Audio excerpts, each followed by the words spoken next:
Allô tout le monde, c'est une vidéo ben comme bric-à-brac, là, vite faite, mais c'est pas le contenant en ce moment qui est important, c'est le contenu. Puis je vais parler des jam sessions parce que ça fait plusieurs fois que j'assiste à des jam sessions dans ma vie. Puis il y a des jam sessions que je sors de là, puis je suis comme waouh, ça a fait du bien en tabarouette. Puis il y a d'autres jam sessions que je sors de là, puis je fais comme oh, c'était l'enfer, là, ça faisait mal, là, c'était difficile. Là. Fait que si moi je vis ce sentiment-là, souvent j'échange avec d'autres personnes, puis souvent, ben, les gens, trois quarts du temps, 90% du temps, quand ça va super bien, tout le monde est comme what, le kit. Quand ça allait vraiment pas bien, il y a bien du monde qui font comme ouais, c'est vrai, ça allait vraiment pas bien, là, puis j'osais pas rien dire ou quoi que ce soit. Fait que ce que je dis là, c'est de façon constructive. Je m'en viens pas clencher personne ou quoi que ce soit, mais je pense que c'est bien, bien, bien important. Surtout si vous avez pas d'expérience dans le monde de jammer, vraiment de participer avec d'autres musiciens, parce que souvent, c'est là que tu vas prendre ton énergie à participer avec d'autres musiciens, musiciennes, d'autres artistes sur scène dans un jam session.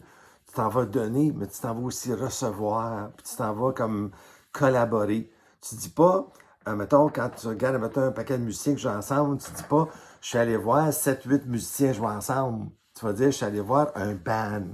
C'est une entité. Puis le fait que c'est une entité, ça veut dire que c'est together, c'est vraiment ensemble, c'est vraiment solide. Fait que je vais vous donner des à faire et à ne pas faire. OK? Les choses à faire, j'ai marqué ici. J'ai marqué une petite liste, là. J'ai marqué l'ego à la porte. Fait que, avant d'arriver là, puis de rentrer, là, prenez votre ego, là. Prenez votre égocentrisme, là, votre côté, là. Ah, ben, moi, en tout cas, j'accepterai pas ça, puis je vais la quitte. Prenez tout ça, là. Mettez ça à la porte, ça donne rien d'amener ça. C'est le pire ennemi à amener avec vous sur scène. C'est pas à propos, comme ils vont dire en français, it's not about you. C'est pas à propos de nous quand on s'en va là. C'est à propos d'un collectif. Fait que si moi je m'en vais là avec mon intention à moi de faire à ma manière, puis qu'on est 7-8 qui s'en vont avec la même intention, là, ça va aller mal en chien. Tandis que si on s'en va dans un collectif, puis on dit comme qu'est-ce que moi je peux apporter, puis qu'est-ce que je peux donner, mais si t'es en train de te regarder le nombril, tes oreilles et tes yeux, là, tes yeux regardent pas ailleurs, qu'est-ce qui se passe, puis tes oreilles n'écoutent pas non plus, tu fais que t'écoutes toi, aller te faire aller à la trappe. L'autre affaire, c'est le volume auquel tu joues. Souvent, j'ai vu, moi, chez des musiciens, c'est qu'ils vont jouer, puis ils mettent leur ampli en arrière de leurs jambes. Puis Fender a fait de quoi d'intéressant avec le Twin Reverb, il avait mis des petites barres de métal comme ça que tu pouvais pencher l'ampli.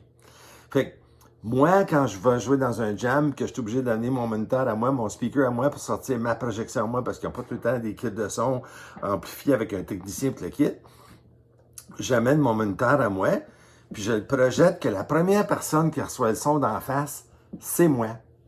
Fait que si moi, je trouve que je joue trop fort par rapport au restant des musiciens que j'entends, puis tout le kit, ça a des chances que je suis en train de jouer trop fort. Fait que je m'arrange pour bien m'entendre, mais savoir que le volume auquel je joue, je suis pas en train de clencher tout le monde autour de moi. Puis souvent, ce que je fais, je demande à la salle, je fais signe, je suis trop fort, je suis correct, je vais voir un musicien que je sais dans la salle qui est vraiment bon, que le kit, je le regarde, puis je fais signe, puis là, il me fait signe, ben, monte ou descend, parce que mes oreilles sont pas là-bas. Fait que je fais signe à quelqu'un, je me trouve une référence que j'ai confiance, puis je demande. Ça m'aide énormément.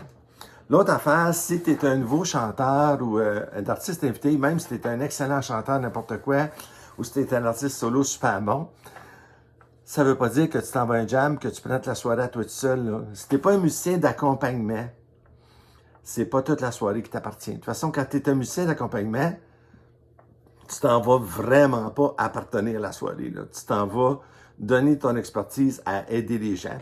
Fait que, dans le fond, ce qui est important là-dedans, c'est que si tu es un artiste de solo, ben, va-t'en jouer 2, 3 tunes. Puis, au pire, quand plus loin dans la soirée, tu peux peut-être revenir si c'est vraiment bon, que le monde a bien aimé ça. Ils vont te réinviter à savoir, hey, t'en connais-tu d'autres? Puis là, tu viens en faire 2, 3 autres. Si t'en fais 2, 3, puis que c'est pas à toi vraiment de juger, mais si t'es vraiment comme pas à tomber sur le dos, puis la quête, puis t'as fait un job à peu près, peut-être tu vas retourner à la maison, pratiquer, puis travailler sur d'autres tunes, n'importe quoi. Fait qu'habituellement, ça se bâtit tout seul, ça. Les gens vont arriver puis ils vont dire, puis si t'en vas dans un jam session où c'est une clique, ben, Sors de là, va-t'en ailleurs, là. Mais habituellement, c'est que si tu vas dans une jam session, puis tu chantes 2 tunes, puis que le monde trippe en tabarouette, ben laisse les gens sur l'appétit de te vouloir encore la prochaine fois. Fait que ça va arriver des fois que les gens vont dire « Hey, Tony, ou Hey, Jacqueline, ou n'importe qui, ça te tente-tu de venir en faire un autre ou deux? » Puis là, tu as de quoi de prêt pour retourner en faire d'autres. Laisse la place aux autres. Puis, l'autre affaire ici, c'est que pour les bassistes, claviéristes, guitaristes, drummers ou n'importe qui, moi, j'ai la chance que j'arrive là habituellement en tant qu'organiste. Fait que si un pianiste, je suis pas en challenge avec le pianiste, je suis en complémentaire avec cette personne-là. Puis si c'est une tune parce qu'il n'y a pas vraiment que l'autre ne fait pas, ben j'arrête de jouer tout simplement ou je débarque de la scène, puis ça finirait là. Puis si un autre organiste dans la salle, comme je suis allé dans un jam l'autre jour, puis il y avait un autre gars qui était intéressé à jouer de l'orgue, j'ai fait signe, hey, viens ici, toi, embarque sur mon orgue, puis je joue. Puis il a joué, puis il a eu bien du fun, puis il était super content, puis il n'en revenait pas que je passais mon instrument, puis j'étais comme, hey, let's go, là. Fait que, même chose pour les drummers, même chose pour les bassistes, même chose pour les guitaristes. Si je joue 30 tunes dans la soirée puis qu'il y a 5 personnes, ben ça veut dire que tu devrais jouer un maximum de 6 tunes. Parce que 30 divisé par 5, ça donne 6. Tu sais, fait que c'est comme, arrange-toi pour commencer à prendre toute la place au complet. Puis, l'autre affaire aussi, c'est que des tunes faciles, oh, c'est ça, quand tu arrives comme invité, arrive pas avec des tunes à 42 accords, là, c'est un jam. Fait qu'arrive avec des tunes qui ont peut-être 3, 4, 5 accords. Puis, idéalement, là, arrive avec des petits cartons, choses comme ça, puis écris juste les cordes de base de ta tune. OK? Fait que, mettons, le refrain, tu écris que le refrain, il y a ces accords-là dedans, puis il y en a qui vont dire, ben marque 1, 4, 5, 2, 6, n'importe quoi, mais tu peux marquer, mettons, si c'est en C, ben tu marques C, F, G, puis ça, tu peux marquer relative mineure s'ils sont dedans, n'importe quoi, puis tu peux marquer qu'il y a un bridge à telle place, puis ça, ben tu t'en vas sur le, je sais pas, moi, sur le si bémol, tu sais. Fait que, sur le B bémol ou sur le si bémol. Tu peux le marquer en français, tu peux le marquer en anglais, c'est pas grave. Mais ça donne un coup de pouce aux musiciens et aux musiciennes qui sont là, qui t'accompagnent, qui font une chanson. Essaye de choisir des chansons extrêmement connues aussi. Tu sais, je prends, mettons, Tennessee Whiskey, tout le monde la chante, mais tabarouette, tout le monde la connaît. Tu sais, puis il y en a plein de tunes là, que tout le monde connaît, puis tout le monde joue en même. Ils ont joué 42 000 fois. C'est juste que toi, la façon que toi tu chantes, la façon que tu joues, va peut-être être bien originale, ça va peut-être être bien le fun. Plutôt que d'arriver avec une tune que tout le monde te fait comme le genre de. Ils ont les sourcils de même, là, ah, ça regarde pas bien. C'est quand t'es comme de même, ou genre, ouais, ok, ouais. Ça regarde pas bien. Et si tout le monde fait comme, ouais, pas trop, ouais, c'est correct. Ça va bien dans ce temps-là. Puis après ça, ben, c'est ça. La position de ton ampli, la position de ton haut-parleur, c'est bien important. Puis les choses à ne pas faire. Ça, là, comme les notes to do. Quand tu n'écoutes pas, qu'est-ce que les gens te disent? La critique, là, habituellement, est avec une intention positive. Puis même si ça peut sonner peut-être négative, si quelqu'un ose te dire quelque chose, c'est peut-être parce que quoi que tu fais, que tu t'en viens brasser ses cornflakes puis il n'aime pas ça, là. Tu sais, fait que c'est comme, dans le sens que, habituellement, quand une personne te donne une critique ou quelqu'un va te dire, mettons, non, tel accord, n'importe quoi, va-t'en pas dans ton orgueil, va-t'en pas dans ton ego pour commencer à faire comme, t'inquiète. C'est une question de collaboration. Puis même si ça critique à cette personne-là, elle n'est pas juste. Tu as juste à faire, tu l'écoutes, ok, ouais. Puis là, tu revises ça. Peut-être que sa critique, elle va pas sincère. Ben écoute, tu n'es pas obligé de rentrer dedans parce que personne t'a critiqué, mais il faut que tu sois ouvert à la critique, ouvert aux commentaires, ouvert à écouter. Tu sais, tu as 2 oreilles puis tu as une bouche, là. Fait que tu devrais écouter 2 fois plus que tu parles. Moi, j'ai bien de la misère avec ça. Couper les solos à un turnaround. Souvent, les gens vont donner un solo à une personne, puis là, il y a un build-up dans la tune. Ça build up. Puis, tu sais, un blues en 12 bars, là, ben souvent, ça va prendre au soloiste qui est en train de build-upper un solo. Ben, toute la bande devrait tout baisser, là. Puis là, le solo pop, ça monte, là, toute la bande monte, ça devient comme... Puis, c'est probablement 2 turnarounds qu'il faut que tu fasses. Puis c'est peut-être 3 turnarounds qu'il faut que tu fasses. Fait que, moi, ce que je suggère dans les jams, arrêtez de donner comme 4 solos par tune ou n'importe quoi. Donnez-en 2, mais laissez l'opportunité à l'artiste de vraiment s'exprimer.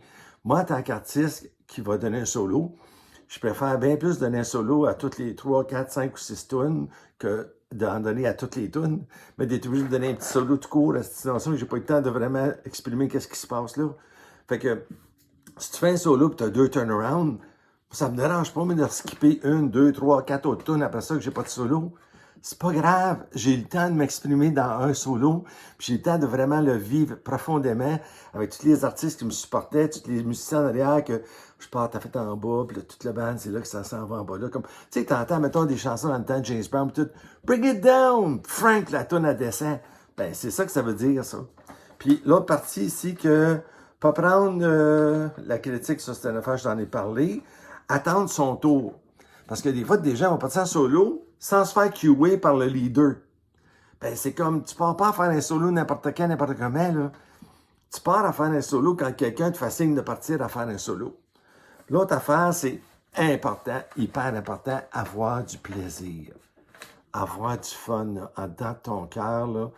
Vraiment, là, si tu as du plaisir, c'est ça le numéro un dans un jam. Puis pour avoir du plaisir, valoriser les autres. C'est marqué ici, c'est écrit à l'envers là-dessus parce que ma caméra est à l'envers, là. Mais valoriser les autres.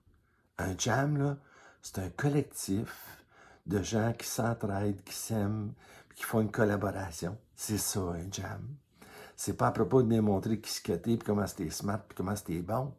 C'est à propos d'arriver et d'aller jouer là, puis donner le mieux de ta personne aux gens qui sont avec toi, pour faire en sorte que ces gens-là reluient. Puis si tout le monde fait ça, ben c'est là que ça marche. Fait que j'espère que mes conseils vous ont porté fruit. Puis j'espère que vous allez les prendre de façon constructive. Puis qu'au prochain jam que vous allez participer, vous allez penser à tout ça. Merci beaucoup. Puis en tout cas, moi c'est ça que je pense. Puis écoutez, pas plus catholique que le pape, là.